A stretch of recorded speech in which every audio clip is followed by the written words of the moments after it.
दर्शकबिन धेरै धेरै स्वागत छ। यतिखेर मेरो फ्रेममा हुनुहुन्छ लीलाबहादुर बुढाथोकी। नमस्कार। नमस्कार, स्वागत छ तपाईलाई। धन्यवाद। बिहानै च्याट्टै चिरी च्याट परेर कहाँ हिँड्न आँट्नु? म एकछिन माथि बजार जान लागेको, कार्यक्रम नजिकै आउँदैछ जिल्लाको, अनि बजार गएर एकछिन हाम्रो चाहिँ मेजर टिमहरूसँग सामान्य छलफल पनि छ फेरि। लीला सर, अब तपाईँ र म अस्तिको दिन हजुर बरहा नगरपालिका वार्ड नम्बर 6 र 9 को चाहिँ स्थलगत रिपोर्टिङमा गएको थियौँ। हजुर होइन, हो कोसीले तीव्र कटान गरिरहेको छ। यो विषयमा तपाईँले स्थानीय बासिन्दाहरूसँग निकै कुराकानी गरिराख्नु भएको थियो। के कुरा भयो आज भनिदिनुहोस्। त्यो विषयमा चाहिँ त्यहाँ चाहिँ विषय चाहिँ कस्तो भयो भने विशेष गरी चाहिँ राजनीतिमै कुरो अल्झिएको र राजनीति नै समस्या रहेको पनि त्यहाँ हामीले महसुस गऱ्यौँ। एउटा नेपालीले अर्को नेपालीमाथि गर्ने राजनीति, समस्या लुकाएर गरिने राजनीति, अर्को चाहिँ जुन सप्तकोशीमा ढोका बनाइएको छ तपाईँको चाहिँ 54, 55, 56वटा ढोका, जे जति ढोकाहरू छन् ती ढोकाहरू चाहिँ थुनिदिने र नेपालमा चाहिँ डुबान बनाउने जुन एउटा परिपाटी छ, यो चाहिँ हामी योबाट चाहिँ मुक्त हुनुपर्छ, राजनीतिबाट पनि मुक्त हुनु पर्यो र त्यस्ता सन्धि सम्झौताहरूबाट पनि मुक्त हुनु पर्यो जहाँ कि जनतालाई समस्या नहोस् र जनतालाई समस्या नआओस्। र म अलिकति यो विषय चाहिँ के जोड्न चाहेँ भनेदेखि आजको 21औं शताब्दीको यो नयाँ युगको युगान्तकारी नेता को? नेपालमा जन्मिएको, नेपालमा बसोबास गरेको र नेपालको ढुङ्गा माटो खेलाएर ती ढुङ्गा माटोमा चाहिँ लडीबडी गरेर चाहिँ आज जन्मिएको नेता को हो भन्दाखेरि श्रम संस्कृति पार्टीका सर्दै अध्यक्ष वर्तमान माननीय हर्क साम्पाङ। र हर्क साम्पाङ जति पावरफुल हुनुहुन्छ नि त्यति नै फेरि त्यो श्रम संस्कृति पार्टीको भेष चाहिँ फेरि त्यति पावरफुल रहेछ, फेरि त्यति शक्तिशाली रहेछ। तपाईँको चाहिँ बराहा क्षेत्र नगरपालिका वडा नम्बर 9 र 6 मा अस्ति अब मैले भन्नै पर्छ, गुफा अनलाइन मिडियाका प्रबन्धक संस्थापक तपाईँ, मन पिठा र म त्यो ठाउँमा पुग्यौँ। तपाईँको स्कुटी पनि झन्झनै डुबेको थियो, त्यो कोसीको बाढी आएको थियो त्यहाँ, र मैले सामान्य अलिकति झन्झनै म पनि त्यहाँ डुबेँ र मैले चाहिँ उभिएर अलिकति रेकर्ड गराएको थिएँ, नभए त्यही पनि भाइरलै भएछ। एउटा कुरो के छ भनेदेखि त्यो ठाउँमा हामी जाँदै गर्दाखेरि बुझ्दै गर्दाखेरि श्रम संस्कृति पार्टीको भेष त्यस्तो ठाउँमा त्यस्तो अवस्थामा जनताको विकराल अवस्था छ। तपाईँको चाहिँ बिघौँ बिघा जमिनहरू चाहिँ कोसीले कटान गरेर लगेको छ। घरधुरीहरू चाहिँ एउटा स्कुलमा लगेर राखिएको छ, केही घरधुरीहरू चाहिँ स्कुलमा लगेर राखिएको छ। स्कुलको आसपासमा सानातिना झुप्राहरू पनि अथवा घरहरू बनाउनको लागि पनि तयारी गर्दै हुनुहुन्छ। ती व्यक्तिहरूले ऋणपान गरेर हो अथवा चाहिँ के गरेर हो त्यो सानातिना चाहिँ घरहरू बनाउनलाई तयारी गर्दै हुनुहुन्छ। तर श्रम संस्कृति पार्टीका केही व्यक्तिहरूले अथवा श्रम संस्कृति पार्टीको टिमले हामी यो काम गर्छौँ भन्दाखेरि भेष नलगाइदिनुहोस्, श्रम संस्कृति पार्टीको भेष चाहिँ नलगाइदिनुहोस् भन्नुको कारण चाहिँ के हो त? त्यसै कारणले म के भन्न चाहन्छु भनेदेखि श्रम संस्कृति पार्टीले भेष लगाएर काम गरौँ भनेदेखि चाहिँ तपाईँको चाहिँ करोडौँ अनगिन्ती पैसा पनि उठ्ने र तपाईँको चाहिँ लाखौँ लाख जनता पनि भेला हुने, लाखौँ लाख साथ सहयोग पनि आउने, विभिन्न खाना पिना बस्न उस्तै मौका पर्यो भनेदेखि त्यहाँ समस्या रहेका अति विपन्न व्यक्तिहरूलाई उस्तै मौका पर्यो भनेदेखि श्रम संस्कृति पार्टीले नै सरकारी खर्च बेगर सानोतिनो बस्ने ठाउँ पनि बनाइदिने, तिरपाल लगाएर होस्, टिन लगाएर होस्, बाँसको चाहिँ घेराबारा गरेर होस्, कमसेकम त्यो व्यक्तिले खर्च गर्नु पर्यो भने कति खर्च लाग्छ। तर श्रम संस्कृति पार्टीले चाह्यो भने त्यो सबै व्यवस्थापन गरिदिन्छ भनेर श्रम संस्कृति पार्टीको भेष नलगाइकन चाहिँ काम गरिदिनुहोस्, भेष लगाएर चाहिँ हामी काम गर्न यहाँनिर दिँदैनौँ भन्नुको कारण चाहिँ के हो त?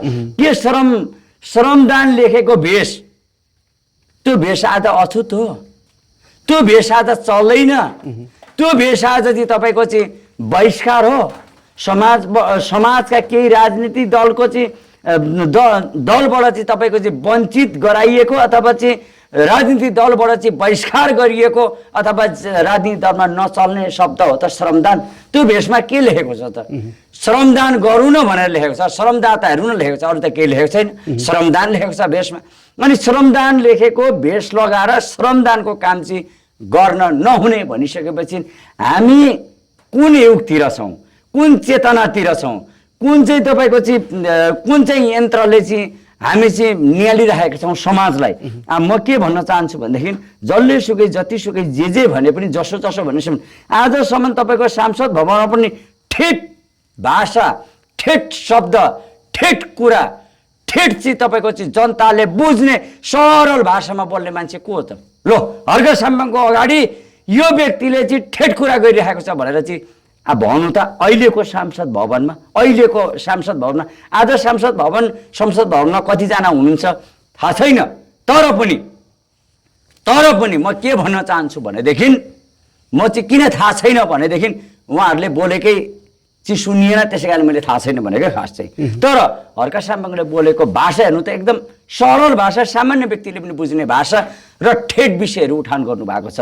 कहिले खोलाको विषय उठाउनु भएको छ, कहिले कटान गरेको विषय उठाउनु भएको छ, कहिले गरिब दुखीका चाहिँ विषयहरू उठाउनु भएको छ, कहिले धनी पूर्जाका विषयहरू उठाउनु भएको छ, कहिले खानेपानी, बाटोघाटो, पुल पुलेसा, मठ मन्दिर, विभिन्न तपाईँको चाहिँ चर्चहरू, गुम्बाहरू, विभिन्न चाहिँ तपाईँको चाहिँ मस्जिदहरूको बारेमा चाहिँ उहाँले आवाज उठाइराख्नु भएको छ। यो भन्दै गर्दाखेरि मैले के भन्दैछु भन्दाखेरि समावेशी शब्द, समावेशी भाषा चाहिँ प्रयोग गरिराख्नु भएको छ उहाँले। एउटा समावेशी नेतामा हुनुपर्ने गुण हर्क साम्पाङसँग छ, माननीय हर्क साम्पाङसँग छ।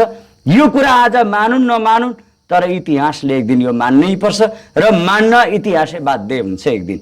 र त्यो चाहिँ तपाईँको चाहिँ बराह क्षेत्र नगरपालिका वडा नम्बर 9 र वडा नम्बर 6 को जुन चाहिँ तपाईँमा श्रीलङ्का टापुभित्र ग्राह्य टापुमा जुन खालको एउटा क्षति भएको छ, त्यो क्षतिको लागि गफ गरेर होइन, अब गफ गरेर होइन, सबैजना जुट्नुपर्छ। त्यहाँ कुन पार्टीको व्यक्ति हुनुहुन्छ होला, कुन राजनीतिक दलको व्यक्ति हुनुहुन्छ होला, त्यो हामीले पार्टी, जाति, साथी, धर्म, संस्कृतिलाई अलिकति माथि राखेर, तल नराखौँ, अलिकति माथि राखेर हामी तल झरेर समस्यालाई निहाल्नु, सबैजना बसेर समस्यालाई निहाल्नु तल झरेर, र त्यो समस्याको समाधानको लागि हामी सबैजना अगाडि बढौँ, नेतृत्व जसलेसुकै गरोस्। होइन लीला बुढाथोकीजी, तपाईँहरूले पनि जनता र चाहिँ त्यो ठाउँको खेतीको लागि चाहिँ श्रमदान गर्ने भए भेष नलाइदिँदा पनि हुन्थ्यो होला नि त। यस्तो छ नि त, यस्तो छ, हाम्रो नलाइदिँदा पनि हुन्थ्यो, केही फरक पर्दैन।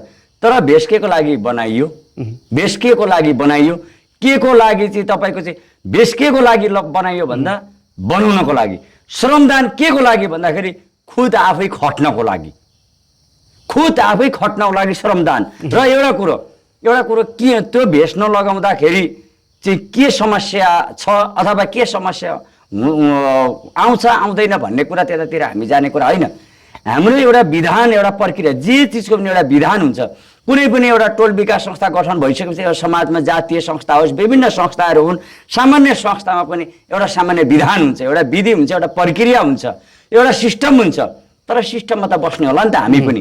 हामी आफू श्रमदान भन्ने, श्रमदाताहरू हौँ भन्ने, श्रमदान गर्छौँ भन्ने, अनि त्यस पछाडि चाहिँ श्रमदान लेखिएको भेष चाहिँ नलगाउने भनिसकेपछि हामी त्यो श्रमलाई कति अपमान गरेका छौँ, त्यो श्रमलाई कति तल झारेर चाहिँ हामीले चाहिँ अभद्र व्यवहार गरेका छौँ भन्ने कुरा पनि होला नि त।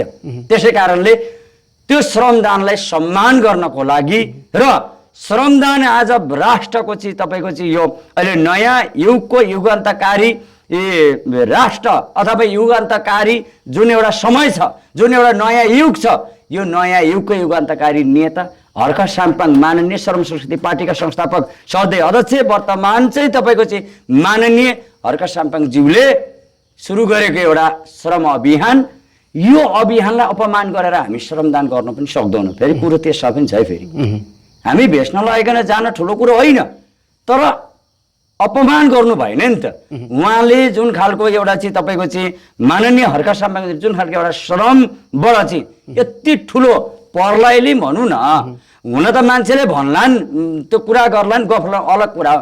एउटा पर्लाई नि एउटा चाहिँ एउटा पर्लाई नि ल्याएर एउटा परिवर्तन गर्न खोजिराख्नु भएको छ। आज म जोड्न चाहन्छु, मैले जोड्नै पर्छ।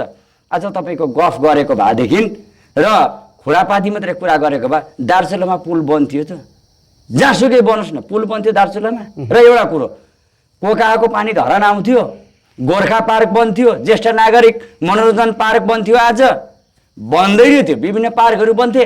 आज 2 लाख 3 लाख करोड जति पैसा जतिसुकै त्यसको आय स्रोत आए पनि त्यसको त स्थानीय सरकारलाई त फाइदा त छ नि त। त्यस कारणले म के भन्छु भने हर्क साम्पाङ भनेको यो राष्ट्रलाई कसरी चाहिँ फाइदामूलक र रोजगारीमूलक र जनतालाई सेवा सुविधा दिन सकिन्छ भनेर त्यो क्षेत्रतिर लागि परेर अन्याय र अत्याचारको विरुद्धमा लामो समयदेखि लडेर यो राष्ट्रमा रहेका जनताहरू सुखी जनता र तपाईँको समृद्ध नेपाल बन्नुपर्छ भनेर लागि पर्नु भएको व्यक्ति हर्क साम्पाङ हो। यहाँ जसले जतिसुकै गफ गरे पनि आज तपाईँको चाहिँ संसद भवनमा के त्यहाँ उपस्थिति भएका सांसदहरूको आफ्नो बस्तीमा काहीँ पहिरो गएन होला, काहीँ गरिब दुखी छैनन् होला, काहीँ समस्या छैन होला, काहीँ बाटोघाटो ड्रेनहरू काहीँ चाहिँ तपाईँको त्यस्तो चाहिँ टुटफुट भएको काहीँ छैन होला, नयाँ योजना काहीँ पनि छैन होला, सबै सम्पन्न छ त। हर्क साम्पाङको कार्यक्षेत्र अथवा चाहिँ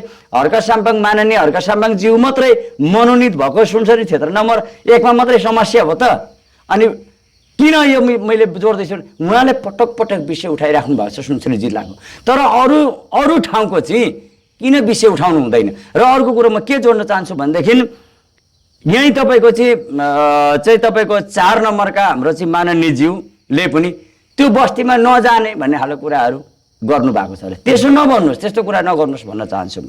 हुन त कसले भनौँ भनेर पक्रेर पठाउनुहुन्छ होला, पक्रेर पठायो भने पठाउनुहोस्, त्यहाँका जनताहरू छन् भन्ने त्यहाँ जनताहरू पनि हुनुहुन्छ। त्यसो नगर्नुहोस् तपाईँ। जस्तै तपाईँको चाहिँ श्रीलङ्का टापुको गराइया टापुमा जुन खालको चाहिँ सप्तकोशीले क्षति पुर्याएको छ, 4 नम्बरको त्यहाँ माननीय आउनुपर्छ पर्दैन, त्यहाँ सांसद आउनुपर्छ पर्दैन, हेर्नुपर्छ पर्दैन, निहाल्नुपर्छ पर्दैन, त्यो बस्तीमा नजाने। किन नजाने, किन नहेर्ने, त्यहाँनिर किन उपस्थिति नहुने? हर्क साम्पाङ खोइ थियो नगइकनै, माननीय हर्क साम्पाङले नगइकनै जनताको समस्या जनताको पीडा भावना बुझेको नेता हर्क साम्पाङ हो। त्यसै कारणले उहाँ त्यो ठाउँमा नगइकन पनि संसद भवनमा आवाज उठाउनु भयो।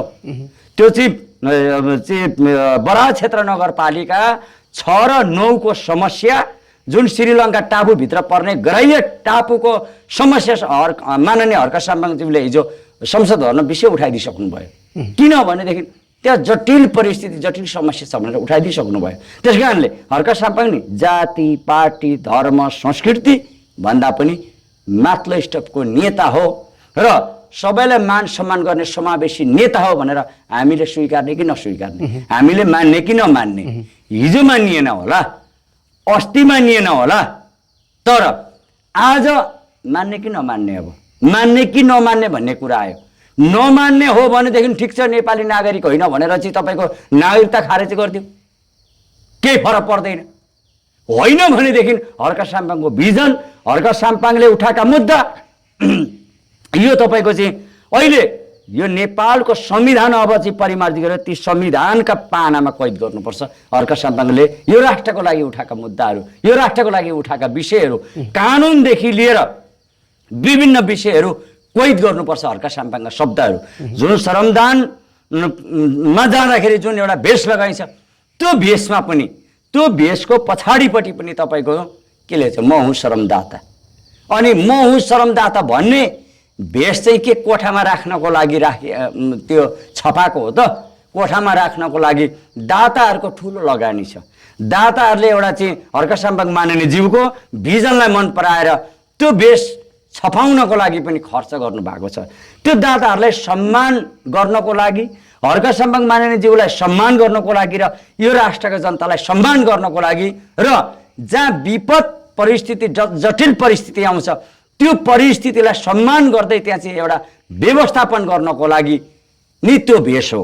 त्यसै कारणले त्यो भेष कोठामा राखेर श्रमदान गर्न जानु भनेको हामीले श्रमलाई, जनतालाई, राष्ट्रलाई, समाजलाई अन्याय गर्नु जस्तै बराबर हुन्छ भन्न चाहन्छु म। भनेपछि तपाईँहरूले लगाएर श्रम गर्ने भेषलाई चाहिँ अहिले पछिल्लो समयमा र श्रम संस्कृतिको प्रचार प्रसार भनेर बुझाएका छन् मान्छेले, राजनीति दलहरूले र विशेष बुद्धिजीवी मान्छेहरूले पनि श्रमदानको भेषको नाउँमा श्रम संस्कृति पार्टीको प्रचार प्रसार हो, श्रमदान यो भेष नलाई पनि गर्न सकिन्छ भन्ने धेरै चाहिँ आवाज उठिरहेको छ नि। यस्तो छ। त्यो त्यो श्रमदानमा लेखिएको भए के पार्टीको नाम त लेखेको छैन नि त त्यो श्रमदानमा लगाएर जाने भेष म श्रमदाता हुँ भनेर लेखेको छ नि त म श्रमदाता हुँ भनेर ती विभिन्न पार्टीहरूले स्वीकार्न सक्नुपर्छ काङ्ग्रेस एमाले माओवादी रासपा विभिन्न पार्टीहरू राजतन्त्र राजाका पार्टीहरू राजतन्त्रहरू जुन जुन तन्त्र नेपालमा छन् ती भयभरका तन्त्रहरू आउनुहोस् त्यो श्रमदाता म हुँ श्रमदाता भनेर लेखिएको भेष लगाएर नेपाल अधिराज्यभरिका विभिन्न जिल्लाबाट आएर त्यो तपाईँको जहाँनेरि कोशीले कटान गरेको छ सप्तकोशीले कटान गरेको छ त्यो बाँध बाँध्नको लागि सबैजना जुटेर अगाडि बढौँ हो किनभनेदेखि त्यो भेष लगाउँदैमा उहाँहरूलाई अन्याय चाहिँ के हुन्छ त दिनभरि पसिना बग्छ सामान्य रोग लागेको छ भने पनि सुगरको रोग छ भने पनि निको हुन्छ त्यो मात्र नभएर एउटा जोस जाँगर एउटा जिउ पनि एउटा फुर्तिलो हुन्छ र आज मैले श्रम गरेँ आफूलाई कति महान बनाउने एउटा पाटो पनि एउटा बाटो पनि एउटा उपाय पनि हो र एउटा समन्वय पनि हो उहाँ भोलि जानुहुन्छ अर्को आउँछ त्यसले गर्दा काम त गरियो नि त त्यो भेषले काम गर्ने होइन मान्छेले काम गर्ने हो त्यसै कारणले श्रमदातालाई सम्मान गर्दा के भयो त त्यो पछाडि ढाडामा नुनको भारी बोके जस्तो घाँसको भारी बोके जस्तो तपाईँको चाहिँ बाबुआमालाई बोके जस्तो त्यो श्रमदातालाई बोकेको पो त पछाडि यो कुरा हामीले बुझ्न जरुरी छ हामीले म हुँ श्रमदाता भन्ने आफूलाई बोकेको हो त्यो अर्कालाई बोकेको होइन त्यही कारणले कमसे कम पनि आफूलाई सम्मान गर्नु आफूलाई बोक्न र आफूलाई गाली गर्न अथवा आफूलाई सम्मान गर्न पनि सक्नुपर्छ सिक्नुपर्छ त्यो भावना त्यो चेतनाको सहित हामी अगाडि बढ्नुपर्छ भन्नका खातिर त्यो म हुँ श्रमदाता भन्ने भेष छापिएको हो त्यसै कारणले यो भेष नलगाइकन कुनै पनि ठाउँमा श्रमदान गर्न सकिँदैन आफूलाई बोक्न सक्नुपर्छ भन्न चाहन्छु र ती विभिन्न दाताहरूलाई पनि बोक्न सक्नुपर्छ उहाँहरूको एउटा सानो फोटो राखिएको हुन्छ उहाँहरूलाई पनि बोकिदिनुपर्छ हामीले किनभने उहाँहरूले लगानी गर्नुभएको छ देश विदेशमा बसेर पनि उहाँहरूले भेषको लागि लगानी गर्नुपर्छ हामीले आफूलाई पनि बोक्नुपर्छ हामीले सकेसम्म अरूलाई पनि बोक्नुपर्छ सबैभन्दा पहिले आफूलाई बोक्ने अनि अरूलाई बोक्ने तर अरूले बोकेको र उचालिएर हिँड्ने चाहिँ होइन फेरि अरूले बोक्दा चाहिँ गाह्रो हुन्छ हामी आफूले बोक्यौँ भने चाहिँ आफूलाई बोक्यौँ र आफूले ती समस्याहरू बोकेर हिँड्यौँ भने पनि जोस् हामी एउटा निष्कर्षमा पुग्छौँ र सही सामाजिक अभियन्ता र सामाजिक नेतृत्व पनि हामी चाहिँ बन्न पनि सक्नेछौँ भन्न चाहन्छु म चाहिँ भनेपछि श्रमदानको भेष चाहिँ कसले रोक लाउनु भएको रहेछ त तपाईँले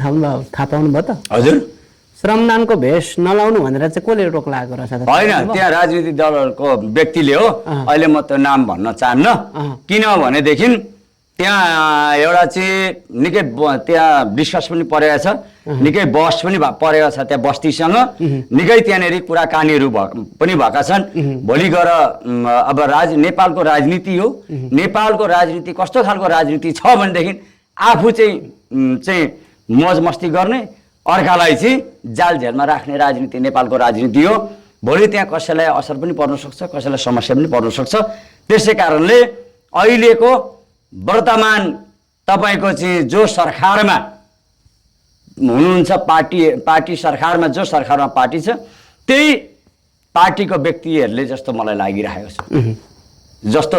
छ है पछि त्यस्तो समय आएछ भनेदेखि भनौँ न तर त्यो मलाई चाहिँ त्यस्तो लागिरहेको छ तर आधिकारिक रूपमा मलाई त्यो थाहा छैन यति चाहिँ मैले भनिदिएँ आधिकारिक रूपमा थाहा छैन अन्यथा नहोस् भोलि काहीँ त्यस्तो परेको खण्डमा जवाफ चाहियो भनेको खण्डमा ठिकै छ नाम सही सार्वजनिक गरौँला भनेपछि अनि कुन पार्टीको भन्ने कुरा चाहिँ मैले चाहिँ अहिले एउटा सामान्य एउटा हिंस मात्रै दिएँ पार्टी तलमाथि पर्नु सक्ला तर भोलि मैले नाम भनिसकेपछि म फलानु पार्टीको मैले त्यो गरेको भन्नुपर्छ उहाँले भनेपछि लीला बुढाथोकी चाहिँ आफ्नो पार्टीको प्रचार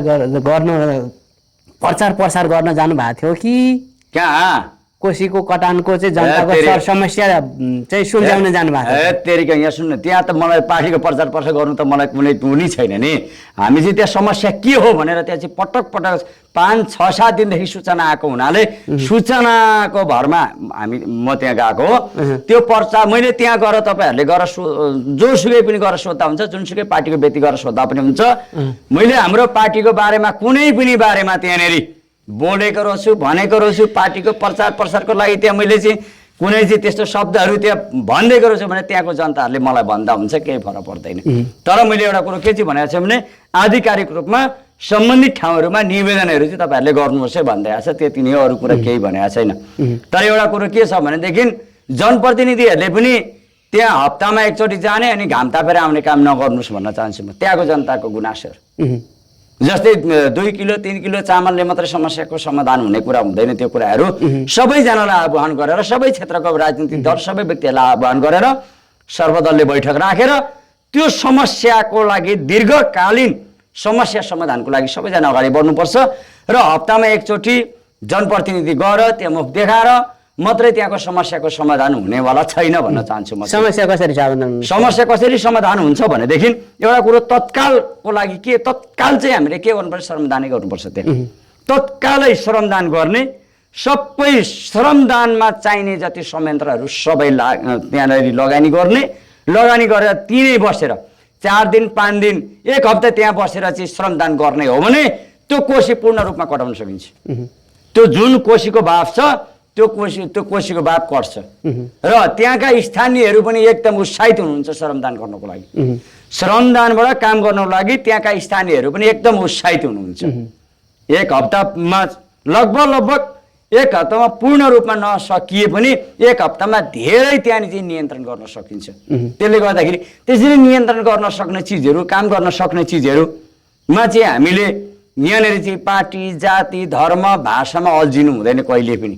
अगाडि बढेर काम गर्नुपर्छ, अगाडि बढ्नुपर्छ भन्न चाहन्छु म चाहिँ। र कोही पनि जुनसुकै समाज पनि होस्, श्रम संस्कृति पार्टीको समाज होस् कि काङ्ग्रेसको होस् कि एमाले होस् कि माओवादीको होस् कि अथवा चाहिँ राजसपाको होस् कि जुनसुकै समाज होस्, त्यहाँ पूर्ण रूपमै एउटै पार्टीको होस्, तर समस्या आइपर्यो भनेदेखि सबैजना मिलेर काम गर्नुपर्छ भन्न चाहन्छु म चाहिँ।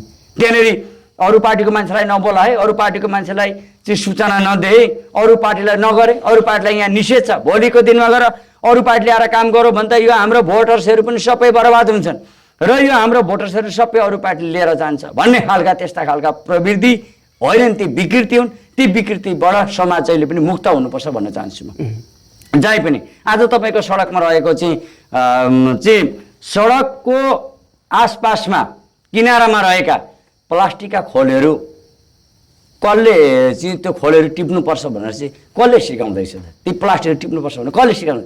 त्यही श्रमदानले होइन, त्यही श्रम संस्कृति पार्टीले होइन, त्यही चाहिँ श्रम संस्कृति पार्टीका सर्दीय अध्यक्ष माननीय हर्क साम्पाङज्यूले होइन, हो कि होइन? हो नि। आज बाटो बढाउनुपर्छ, सडक बढाउनुपर्छ, सबैले काम गर्नुपर्छ। कर्मचारीको मात्रै जिम्मेदारी होइन, हामी नेपाली नागरिकको पनि जिम्मेदारी हो र हामी बस्तीमा बस्ने, समाजमा बस्ने हामी सबैको जिम्मेदारी हो भनेर उहाँले भन्नुभएको छ कि छैन? उहाँले त्यो काम गर्नुभएको छ कि छैन? त्यसै कारणले म के आग्रह गर्न चाहन्छु भनेदेखि काम भन्ने कुरो फलानु आउँछ र गरिदेला भन्ने कुरा होइन, आफूबाटै सुरु गर्नुपर्छ र त्यो ठाउँमा सबैजना मिलेर श्रमदान गर्नुपर्छ। सबैजना मिलेर त्यो ठाउँमा गएर चाहिँ श्रमदान गरेर श्रमदानबाटै त्यो कोसीको भाव चाहिँ नियन्त्रण गर्नुपर्छ भन्न चाहन्छु म चाहिँ। भनेपछि श्रमदाताहरूले श्रमदान गरेर हामी काम गर्छौँ भन्दाखेरि भेस्टको कारणले रोक्न, यो चाहिँ किन त्यस्तो भएको भने नि, आज मैले अघि पनि भनेको थिएँ, हर्क साम्पाङ जति शक्तिशाली हुनुहुन्छ नि त्योभन्दा 3 गुणा शक्तिशाली भेस्ट छ के। त्योभन्दा 3 गुणा भेस्ट छ। तर भिजन चाहिँ कसले बनायो भन्दाखेरि त्यो भिजन बनाउने चाहिँ माननीय हर्क साम्पाङज्यू हुनुहुन्छ। आफ्नो भिजन हर्क साम्पाङ माननीयज्यूले बनाएको भिजनै आज हर्क साम्पाङ माननीयज्यू भन्दा पनि 3 गुणा शक्तिशाली भइदियो क्या। फेरि भिजनै शक्तिशाली भइदियो। अब भिजन शक्तिशाली भएपछि अरूलाई त रिस उठ्नु स्वाभाविकै हो। अब किन त्यो 3 गुणा चाहिँ कसरी शक्तिशाली भइदियो भन्दाखेरि भोलि माननीय हर्क साम्पाङज्यू त्यो ठाउँमा काम गर्न गए पनि नगए पनि त्यहाँ त तपाईँको त्यो हजारौँ श्रमदाता भेला हुनुहुन्छ। अब एउटा चाहिँ हर्क साम्पाङज्यूबाट चाहिँ हजारौँ चाहिँ त्यो ठाउँमा चाहिँ श्रमदाता भेला हुनु भनेको के हो त त्यो 3 गुणा बढेर जानु हो कि होइन त्यो त्यसै कारणले गर्दाखेरि धरानभन्दा 3 गुणा धरानमा बसेर बनाएको भिजन त्योभन्दा 3 गुणा बढी हुन्छ 3 गुणा बढी भएको छ त्यसको पावर त्यसको शक्ति त्यसै कारणले आज त्रास छ हरेक ठाउँमा त्रास छ व्यक्तिलाई त्रास छ समस्या कहीँबाट समस्या आयो भने त्यो समस्या यहाँ पनि झट्ट पुग्न नदिने घेराबन्दी हेर्नु त एक्जाम्पल त त्यही लिन सकिहाल्यो त त्यही सकिन्छ नि घेराबन्दी हो नि तर त्यो घेराबन्दी तोडेर अगाडि बढ्नुपर्छ र त्यस्ता घेराबन्दीमा अल्झिएर हुँदैन र त्यहाँका श्रमदाताज्यूहरू चाँडोभन्दा चाँडो समन्वय गर्नुहोस् र सम्पर्कमा आएर समन्वय गरेर अगाडि बढ्नुहोस् सबैजना नेपाल अधिराज्यभरिका श्रमदाताहरू मिलेर त्यो कोसीको बापलाई चाहिँ आफ्नै गतिमा फर्काउनुपर्छ त्यो कटानलाई चाहिँ नियन्त्रण गर्नुपर्छ भन्न चाहन्छु म चाहिँ भनेपछि हिजो संसदमा माननीय हर्क साम्पाङज्यूले पनि सुनसरी क्षेत्र नम्बर 4 बराहा नगरपालिका 6 र 9 को कुरा जोरदार तरिकाले उठाउनु भएको छ होइन 4 को त नजाने अरे त त्यहाँ 4 का जो सांसद हुनुहुन्छ नि माननीय बन्नुभएका उहाँ त नजाने अरे त त्यो बस्तीमा त किन जान्ने जेसुकै होस् लगे पनि लैजा जेसुकै म त्यो ठाउँ जान्न भनेर भनेको छ अरे त त्यसो भन्नु मिल्छ त्यसो भन्नु मिल्छ त उहाँ त 4 को मात्रै हो तर तपाईँको सार्वजनिक नेता नेपाल अधिराज्यको म समस्या पर्यो भने तपाईँको चाहिँ रुकुम डोल्पा पनि पुग्नुपर्छ नि त्यो आफ्नो क्षेत्र त जानुपर्छ नि नगइकन हुँदैन तर त्यो विषय चाहिँ अब जनतालाई नि सोध्नुपर्ने छ जनताको ठुलो गुनासो छ त्यहाँ जनताको ठुलो गुनासो छ जनताको ठुलो समस्या छ जनताले बनावटी गुनासो गरेका छैन तपाईँको बडा क्षेत्र नगरपालिकामा जुन चाहिँ तपाईँको वडा नम्बर 8 6 र 9 मा जुन चाहिँ तपाईँको श्रीलङ्का टापुभित्र पर्ने गराइया टापुमा जुन खालको समस्या छ जनताले बनावटी कुरा गर्नु भएको छैन बनावटी विषय छैन त्यहाँ यथार्थ विषय छ जो सुकै जाँदा पनि यथार्थ विषय छ यो यथार्थ विषय यो यथार्थ विषयलाई र जनताको समस्यालाई चाँडोभन्दा चाँडो न्यूनीकरण गर्नको लागि त्यो संसद भवनभित्र रहेका जति पनि सांसदहरू हुनुहुन्छ सबै सांसदको जिम्मेदारी हो सबै सांसदले त्यो भूमिका निर्वाह गर्नको लागि पहल गर्नुपर्छ भन्न चाहन्छु म चाहिँ म गर्दैन त गर्दिन भनेर हुँदैन त्यहाँनिर सबैजना मिलेर त्यो विषय चाहिँ अगाडि बढाउनुपर्छ उठान गर्नुपर्छ र राज्यले यदि त्यहाँ रोक छेक गर्नुको साटो सबैजनाले नि भनिदिनुहोस् श्रम संस्कृति पार्टीलाई जिम्मा दिइदिनुहोस् त्यसो भएदेखि श्रम संस्कृति पार्टीका श्रमदाताहरूलाई जिम्मा दिनुहोस् पार्टीलाई नि जिम्मा दिनुहोस् भन्दिनँ म श्रमदाताज्यूहरूलाई जिम्मा दिनुहोस्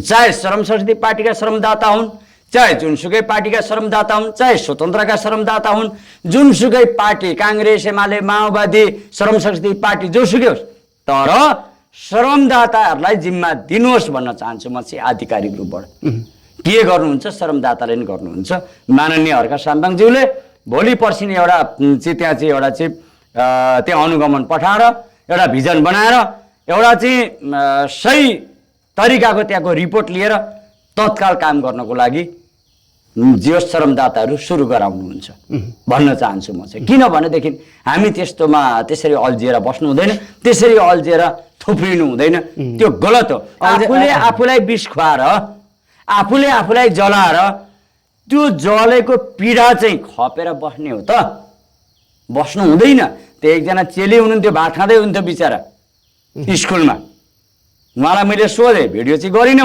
मैले सोद्धाखेरि हामीलाई ठुलो म त खासै नबुझ्ने पनि रहेछु कसैले बोलेको चाहिँ बुझ्ने रहेछु तर एउटा कुरो के छ भनेदेखि हामीलाई ठुलो समस्या छ ठुलो पीडा छ यी यसरी बसेका छौँ बढ्ने ओछ्याउने लुगा फाटो चाहिँ यसो निकाल्न पाइयो बस्ने ठाउँ पनि छैन केही पनि छैन भनिराख्नु भएको थियो स्कुलको बाहिरपट्टि ब्ल्याङ्केटहरूको सानो पोको राखेको थियो भनेपछि त्यस्तो विकराल अवस्थामा हामीले श्रमदान राज्यको संयन्त्र श्रमदानको संयन्त्र राज्यको संयन्त्र विभिन्न सुरक्षा निकायहरू सबै चिजहरू चाहिँ प्रयोग गरेर हामी अगाडि बढ्नुपर्छ र त्यहाँ सुरक्षा निकाय सुरक्षाजीवहरूले पनि त्यहाँ चाहिँ निगरानी राखिराख्नु भएको छ त्यहाँ चाहिँ एउटा आर्मी ब्यारेक जस्तै आर्मी ब्यारेकको चाहिँ एउटा डिपार्ट भनौँ न एउटा बुथ भनौँ न बुथ जस्तै त्यहाँ रहेछ 10, 12, 13 जना के कति आर्मीहरू बसेर त्यो पनि सर्ने अवस्था भइरहेको छ, त्यो पनि सार्नुपर्ने अवस्था आइरहेको छ।